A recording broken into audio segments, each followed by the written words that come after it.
listeners. Good morning, Owensboro. Good morning, United States of America. Good morning, United States of America World Cup team. Survive in advance, baby. That's right. And good morning, world. This is OB Coffee Talk in the hub of the world, where all things are possible to all people. I have to say people now because I got slashed for not being politically correct and saying men. Were you always saying men? I don't think I ever made it to you. No, I'm just kidding. But we are here in the hub of the world. We want to give a shout out to our boy, one of the original members of Coffee Talk, Ron Monarch. Congratulations on the engagement. Woot, woot.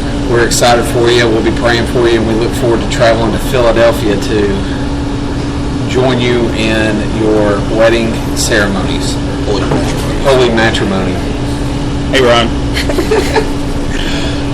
But this morning, we are continuing in our You've Got Questions We May Have Answer series. And the question that is posed this week from yours truly at Logan K. Stewart. I don't even remember. Why are we such a jealous people? Or how does jealousy encompass us? And how do we prevent from becoming so jealous? I think it was in light of the reading of 1 Samuel where Saul becomes so encompassed, consumed with David, and he starts to become so jealous because people are singing about the 1,000 Saul killed, but the 10,000 David killed, but now he wants to kill David. And he's on this journey consistently. And then you can read it in the Bible just as a real brief thing. Jealousy enrages a man, that's in Proverbs. Jealousy is hard as Sheol, which is in Song of Solomon. Jealousy kills the simple, which is in Job. And who can stand before jealousy? That's also Proverbs. And if you have bitter jealousy and selfish ambition in your hearts, do not boast and be false to the truth. That's in James. But there are probably over 75 to 100 references to this idea of jealousy. And so we're going to just open up the conversation on what is jealousy and why does it seem to consume humankind so much today.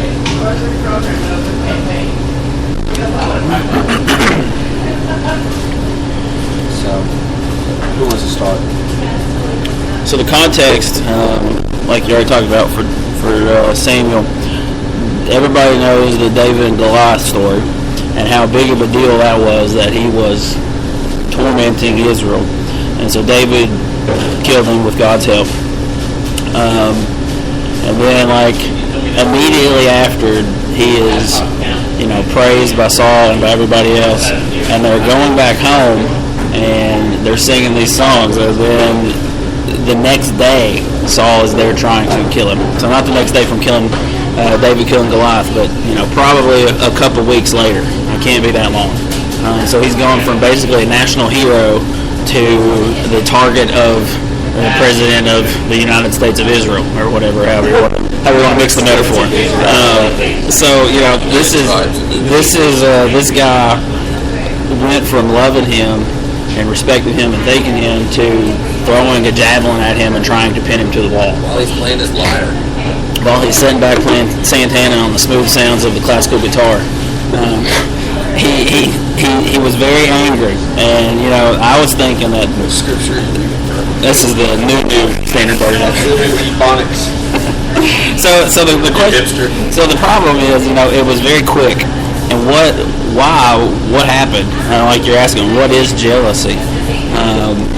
And I was thinking about it this week, and I think it ties directly into pride,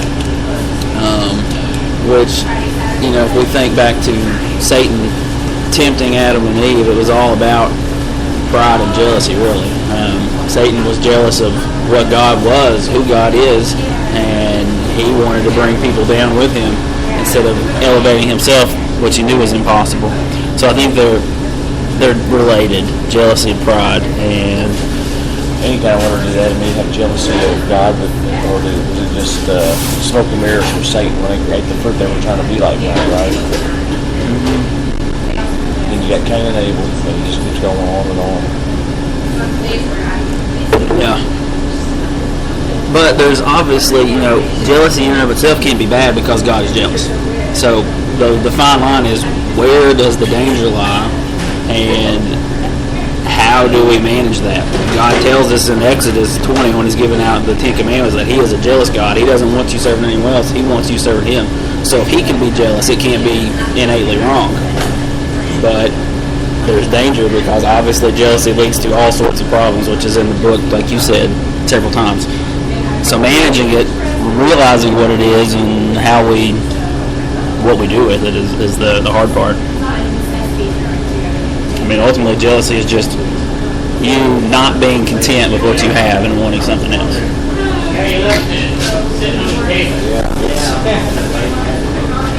Definitely, I don't know, it's definitely a hard concept, because if we're naturally selfish people, then we're naturally going to be jealous people. Jealous, according to the definition, is resentment against a rival, a person enjoying success or advantage, or against another's success or advantage itself. Mental uneasiness from suspicion or fear of robbery, unfaithfulness. So, I mean, naturally we become jealous people. We compare ourselves to other people. When we compare ourselves to other people, then jealousy is going to set in. Why do they have it better than I have it? Or, and it talks about the actual enragement, that jealousy actually enrages us, and we become angry. Jealousy is like the precursor to the sin. I'm jealous, then I begin to covet. I want what you have, and then I'm angry, which anger leads to murder. We know that. Just along with Morgan's question, though, I mean, like, we see in Scripture all the time, though, when God gets jealous of them worshiping idols, he gets angry about it. You think about the golden calf. He gets so angry that he says, I'm not going to go to the promised land with you anymore. So, I mean, even God gets jealous and angry. So, how is it that we've taken something that God does and made it worse? I think the root is, God does it with love, and we do it with self-love, I guess. Yeah, we do it for promotion of self. We want what they have, or we want that particular life, or we want something else. And I think a lot of it comes down to is we're just not happy when good things happen to other people. Think about it. Do we celebrate the success of others? And if we don't celebrate the success of others, what does that say about us?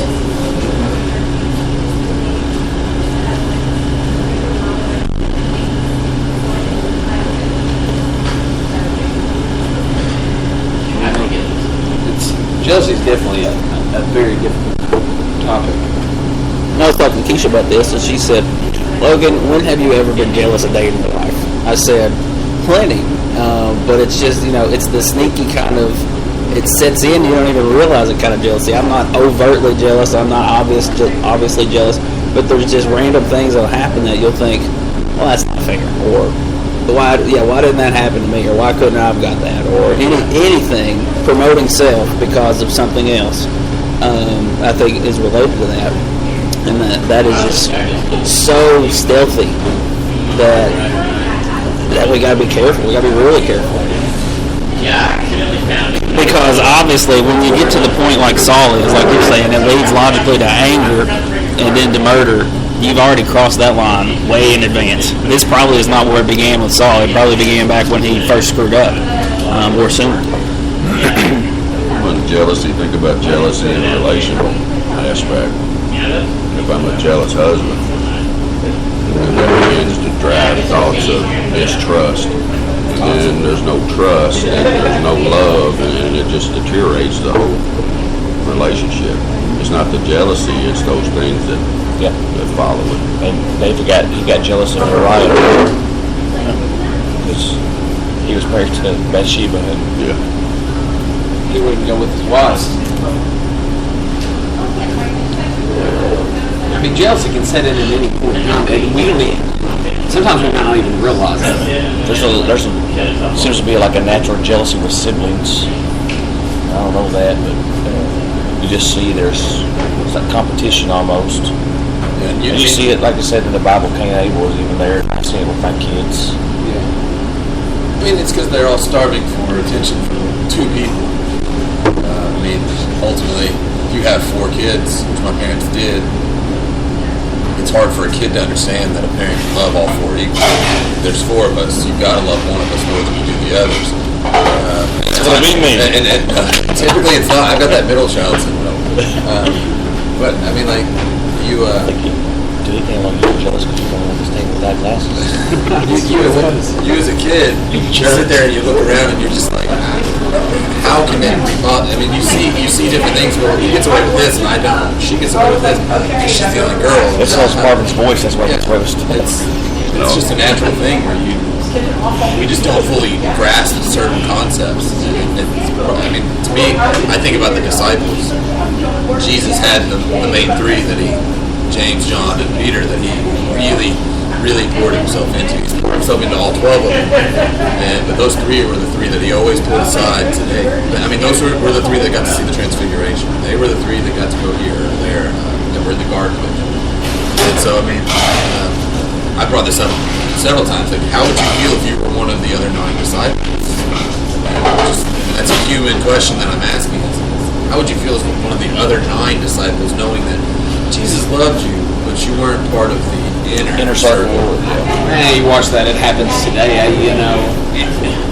I see it from a ministerial perspective. I see jealousy from the inside looking out, whereas most people see it from the outside looking in. And if you're a minister at church, what people want to do is they want to vie for your attention.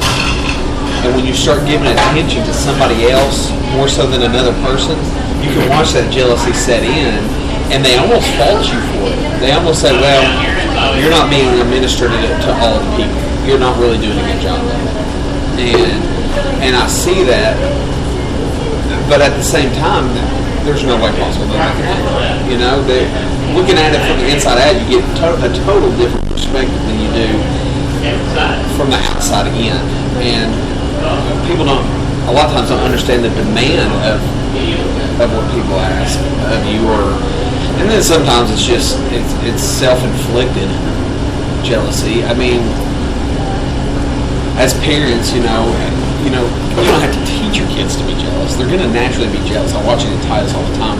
If Brittany has Cohen over watching Cohen and she has to give Cohen attention, or if she has baby Ian from the Boswells, if she's just watching her for a little while and Brittany's holding her, well, Titus comes up and snuggles next to Brittany, like forcing the attention upon her.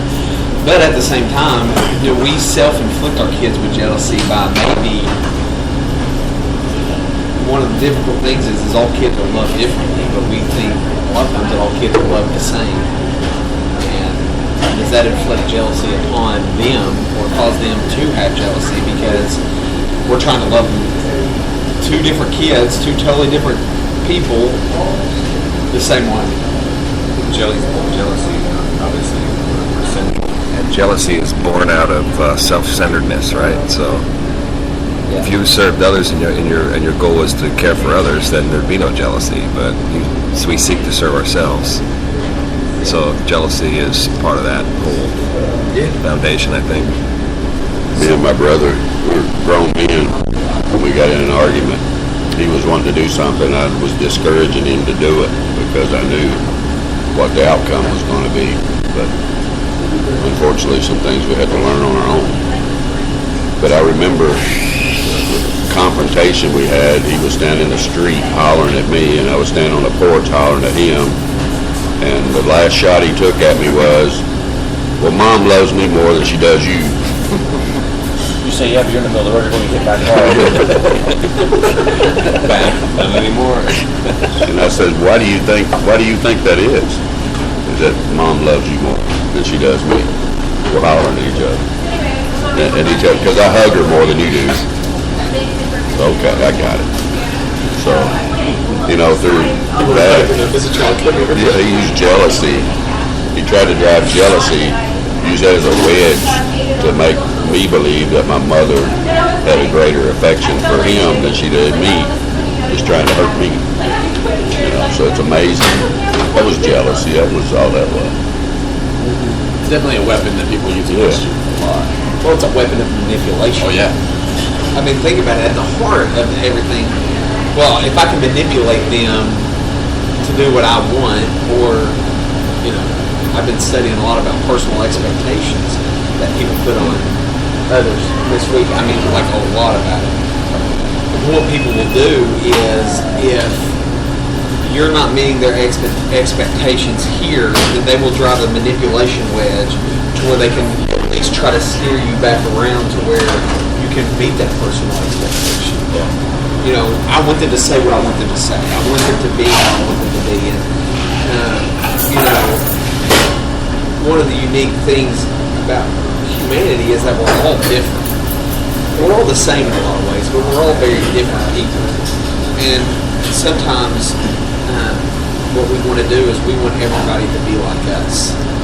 That's that self-centeredness. If we can get people to be like me, then everything's going to be okay. Instead of like what you said, I think the biggest prevention of jealousy, because Logan asked, how do you prevent it, is the one another's of the Bible. When you begin to one another something, I think it takes on a totally different context, because what you're trying to do is, I don't think the jealousy becomes different. You're jealous that, you're jealous for their relationship with God. You want that to, you want to spur them closer to that, instead of, I want them to be in a relationship with me deeper than that. That's what my desires. I think the one another of the Bible is critical. I don't think we talk about it enough. I don't think we invest in those enough. What does it mean to one another?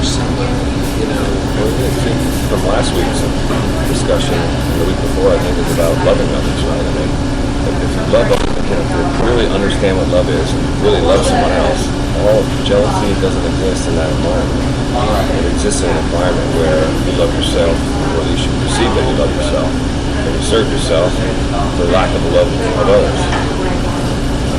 And things like jealousy and envy and all that stuff come out when love isn't there. That's what fills the gap of love. Yeah, love is definitely the all-encompassing aspect of one another. I think we have a difficult time with that, because if somebody doesn't do something for us, or somebody doesn't mean something, then they'll say, well, they just really don't love me. I think that's a poor definition of love. It's not what we can get from the other person. That's not love. It's being totally selfless. It's what Jesus did. Jesus was completely selfless, even when people turned on him and everybody deserted him. He still loved. Yeah, he still loved. And I think that's a good sermon series. The one another's. Think about all of them in the Bible. We used to talk about it a lot more than we do now. Yeah. I think maybe we've lost the concept. And I think that's where a lot of churches struggle is with the one another's. One another's is difficult. I guess that's what we're doing on Sunday, is accountability. Accountability is a very difficult concept for all human beings. Because it is extremely deep. It is like, I'm going to pour my life into you, hoping you don't throw me under the bus. Hoping that the judgmental attitude doesn't come out, and that you're going to be confidential in this. Well, every time we do that, we expose ourselves to getting hurt. Yeah. Well, it's a risky, vulnerable practice. So it's easier not to be. It's easier to put our skeletons in the closet and try to keep the door closed as long as possible. That's vulnerability stuff. Are you jealous of vulnerability? No. I want nothing to do with it. Especially as a man, I want nothing to do with vulnerability. It's one of those things men are tough. Don't need help. Except when you're jumping off the diving board. Do what? Except when you're jumping off the diving board. Well, if you think about it, the less vulnerable we are, I think the more jealous we can become. And know that sounds crazy, but what ends up happening is you really desire that relationship. Let's just say it's in a context of a woman and a man, physically attractive. Yeah, but I don't want to be so vulnerable because I'm afraid she's going to break my heart. So you know what I'm going to do? I'm going to keep my distance. And then you start looking at other couples and they're sitting at dinner, they're smiling, and they're just having a good time in their life, and you're like, I really want that.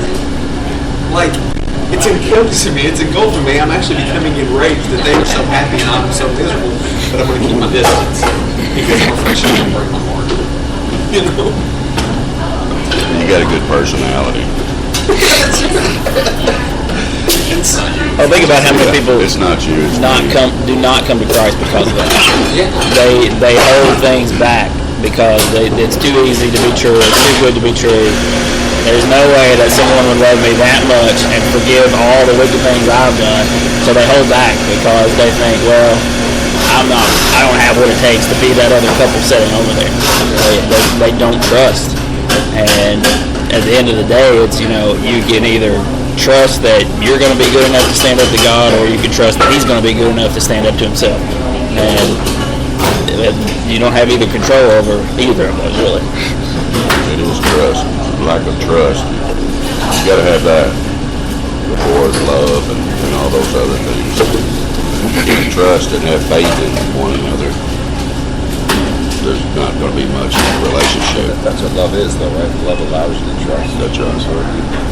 I think it comes down to the single principle of love. If you truly have that, none of this other stuff exists. So if we're going to focus on one thing, is understanding what love is. And the best way for me is to look at what Jesus did, right? Laid down his life, gave his life. And he even said it himself, right? It's the greatest kind of love is your life for a friend. If you have that, then that's your focus. Then all the other stuff is it can't exist in the same space.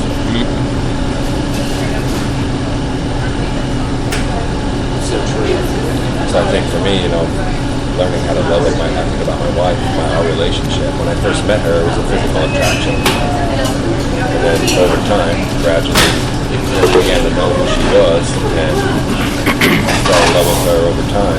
And 21 years later, I could never see myself with anyone else because we're like one. You know what I mean? We're like right and left because we grew together. So she has all these things that she does that probably would annoy me 20 years ago, but and vice versa. But today we don't really see that stuff as much. So it's because you honestly love the other person. And there's no jealousy. She goes here or there, I go here or there, and there's never any nothing. And I think that's because love is complicated in our relationship. Yeah, that's one of the biggest arguments I hear all the time about people don't come to church or don't trust in Christ is the very thing that Logan said. It's not, people say, well, I just don't believe in that, blah, blah, blah. You just throw it off to the side. It's deep down, really, and most people will be honest with you on this, is I've done way too much in my past for somebody to love me like that.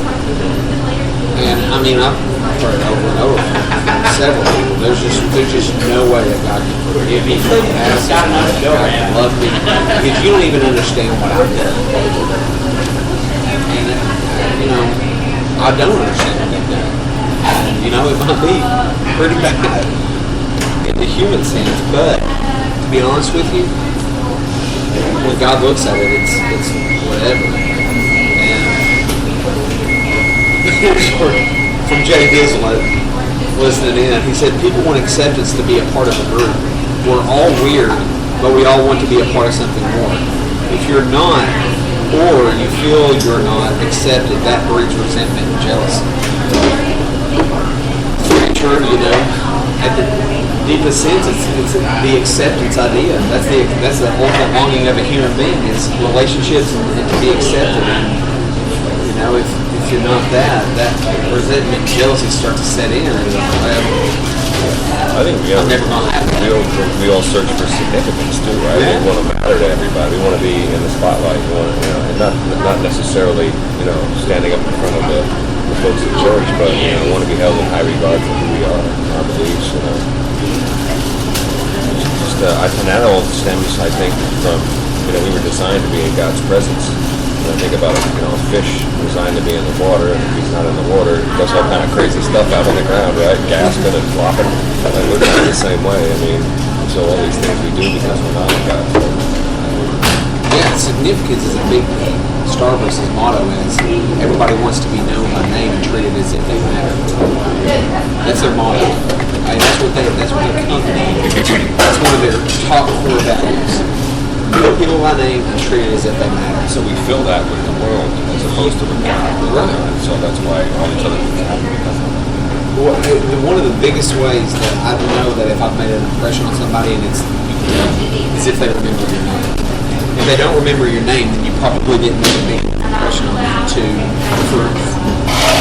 for it to be there. It was a very insignificant meeting.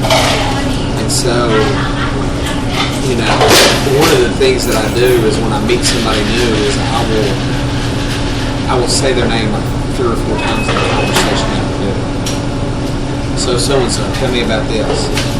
Oh, that's pretty cool. So name them by name, you've been working on this, because the more we remember somebody's name, the more they feel significant. And, something at the church that I was at before I come here in Kentucky, I would see people seeking out people who would hang out the sides and wouldn't be, have the ability to walk up and jump in a crowd.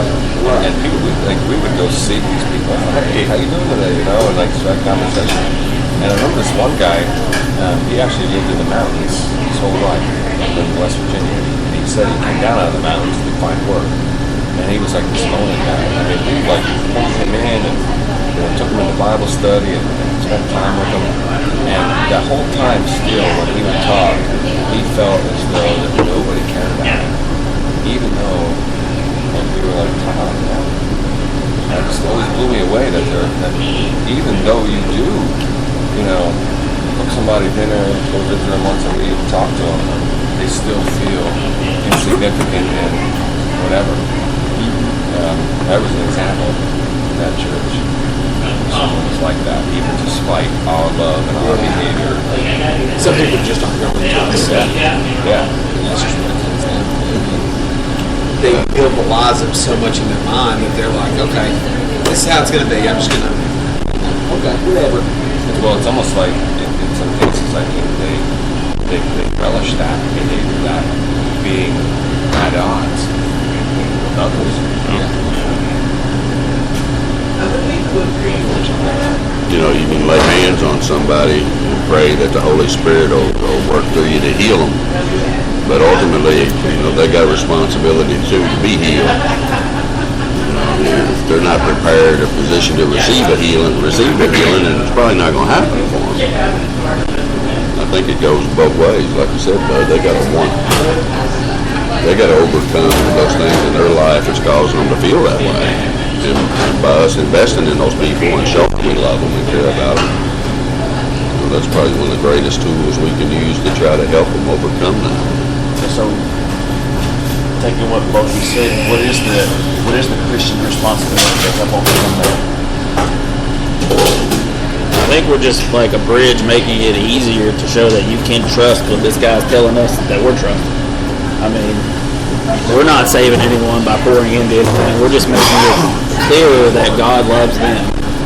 And by us showing that love, that's physical, tangible proof that there is trust and that there is love. Either that or we've all been fooled. So I think our responsibility is to keep on keeping on. Jesus knew what Judas was going to do, but he still poured into him. Was that the only cause of Judas's betrayal? Besides the fact he was greedy and prideful, was it jealousy? He wasn't, I'm not going to say he wasn't getting the attention from Jesus that he needed, but he thought, well, if I can go to the Pharisees and I can make it in on them, I can be on the in crowd. Here I am, I can play both parts. If you think about, we all want significance, like you're saying, and what you're talking about, your parents, you don't love your kids equally. You love your kids the most, each one of them. So God loves you the most, and God loves Will the most, and He loves me the most. I mean, I love them. The equality is gone. It's because He loves them totally. He's so focused on you. And if we could understand that, thinking about in Corinthians when Paul's saying you got visible parts of the body and you got unmentionable parts, but they're all part of the body with one goal, and they all have to work together. So if we can keep in mind the long-term end game, that we're all on the same team, that should really combat jealousy. That should help us do like you're saying, I'm happy that you are doing whatever it is your role is. We should be one anothering all the individual parts. Yeah, and I mean the disciples are a great example because I think Jesus loved each of them the most, like you're saying. He loved them. Judas wrapped it up in his mind so much that he couldn't accept it. Like it just couldn't become a part of it. And I see that in people today. I see it in the church that I see that in Counter. I see it at other churches I've been at. I see it in relationships all around me, or I watch it. You watch people do this, and some people just come to the point where they say, okay, they haven't accepted me, they're not going to accept me now, so I'm not going to accept anything that they have to offer. It's just, okay. Then they bought into the lie. They say exactly what's the behind it. Yeah, there was another example of a person where when I had joined the church, this person had already been there and had developed a relationship with them, and then this person I could see kept wanting more from the relationships he was in. Became very intrusive in relationships, like, not to the point where, hey, I'm going to be coming over for dinner tonight, but, nearly that, and like, jumping himself in, and people kind of got, standoffish about it. In other words, not allowing him to burrow his way further into a relationship or whatever. He ended up leaving the church saying that nobody cared about him. And that was birth of the truth. So jealousy and, even love wasn't always conquered depending on who the person is, And so you have that, you love them and care about them, but it's never going to be enough. And I think, wonder why that is in some and not in others, because God's love is everything, is sufficient. But yet there are some folks who are Christians who aren't in God's love, or however that is coming out. That's very true. And so my question, that was a question, and I looked at this person as any one of us as a believer and just could see that he didn't believe that people loved him, and they did.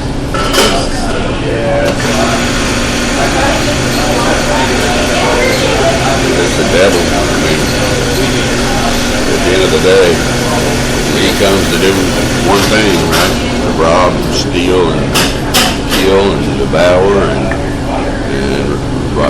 take away our joy at any opportunity.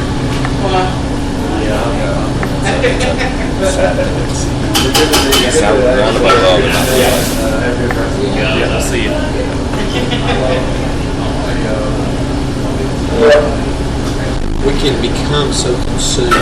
I've fallen in this trap before, that it's everybody else's fault. Well, they didn't do this. Well, they didn't do that. Well, they just didn't reach out. They just didn't. We've made it so much about everybody else that we fail to realize the parts where we have failed or fallen short of the glory of God. Is the church to blame for that? Do we teach in the church? We talk about this enough in the churches that the people, every now and then I need to kick in the head and remind me that I'm the one misbehaving here. Well, I think it comes down to accountability, and I hate to always bring that up. I think most everything in the Christian walk, and I say most everything because I've not researched the entire Christian walk, nor have I lived probably long enough to determine that everything in the Christian walk comes down to accountability.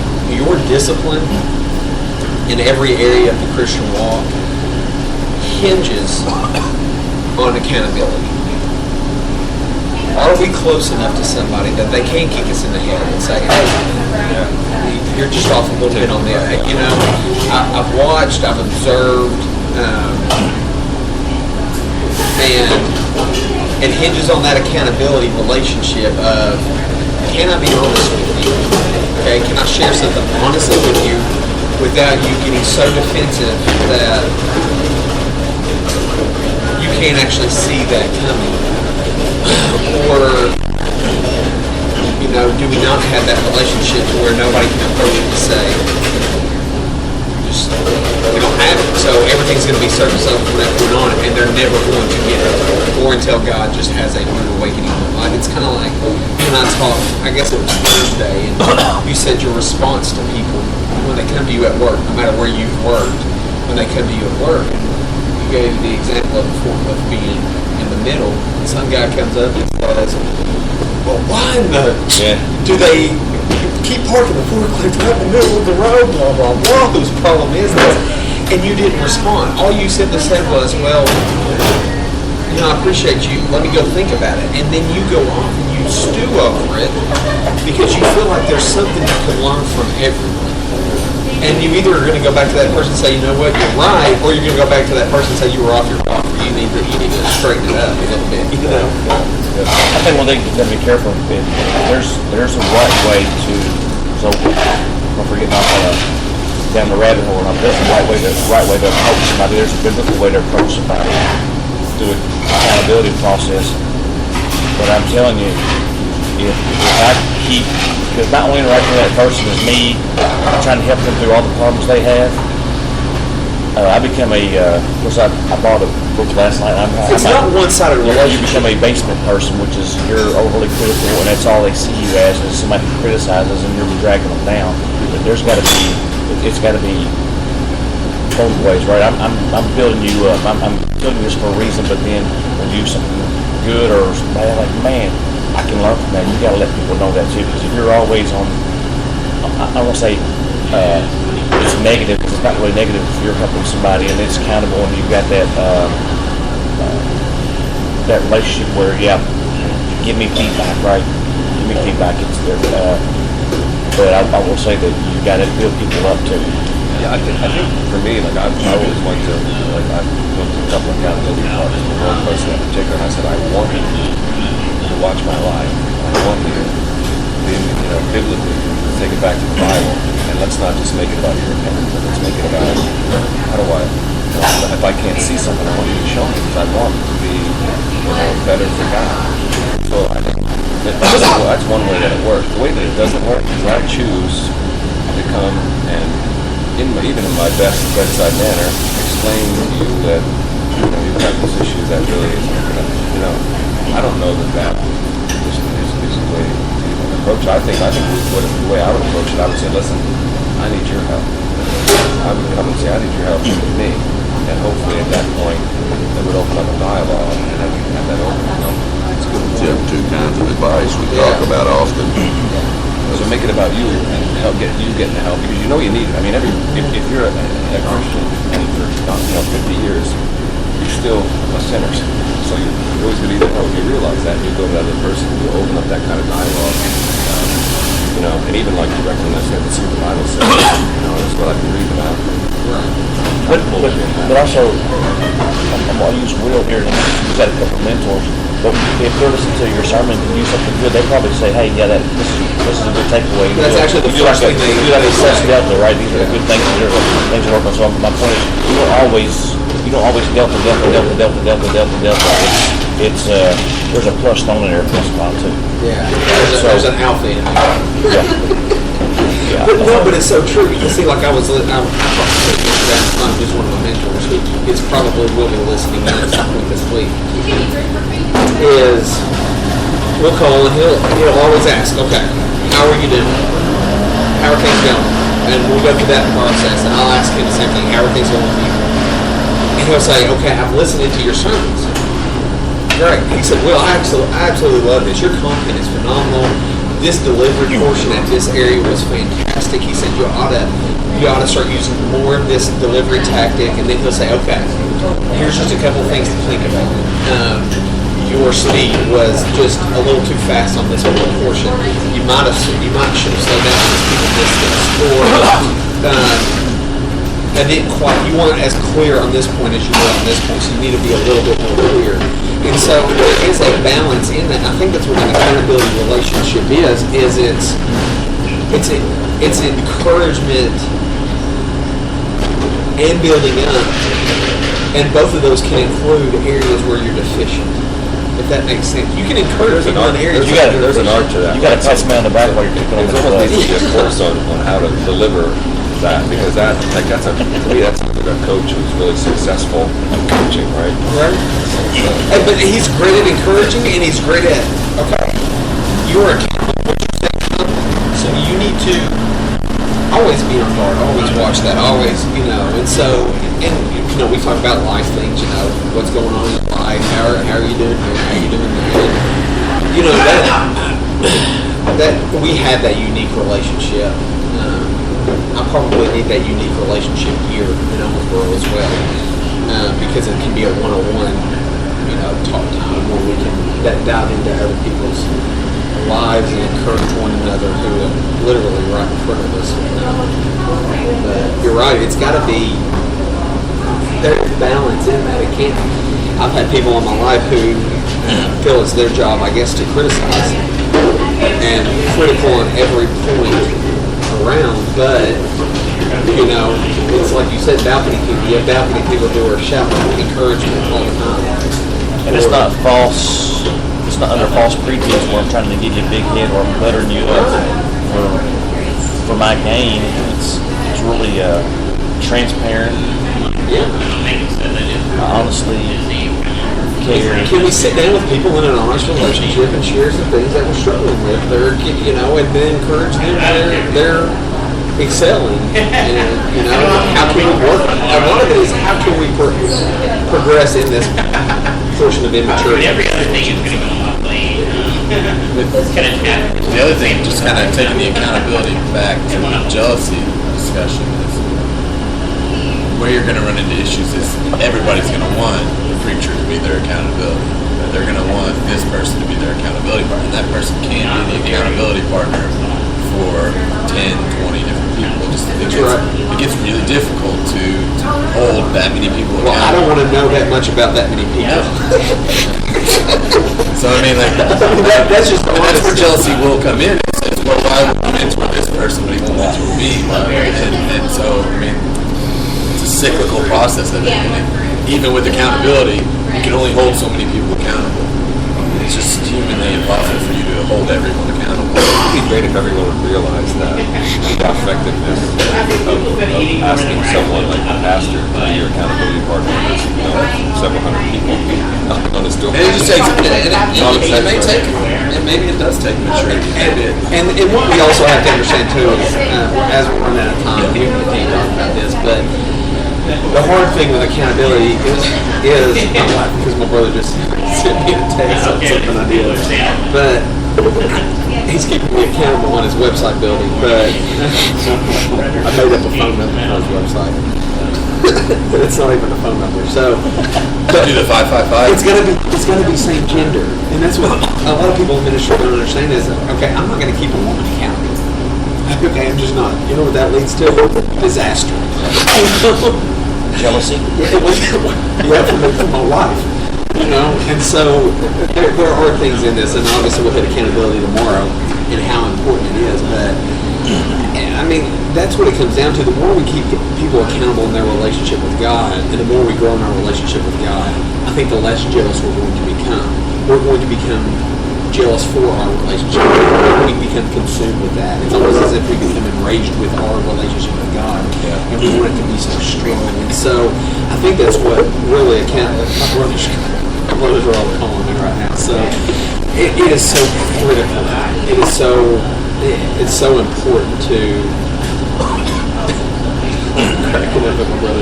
be a part of that. And let's dive into that. So accountability tomorrow, 10:10.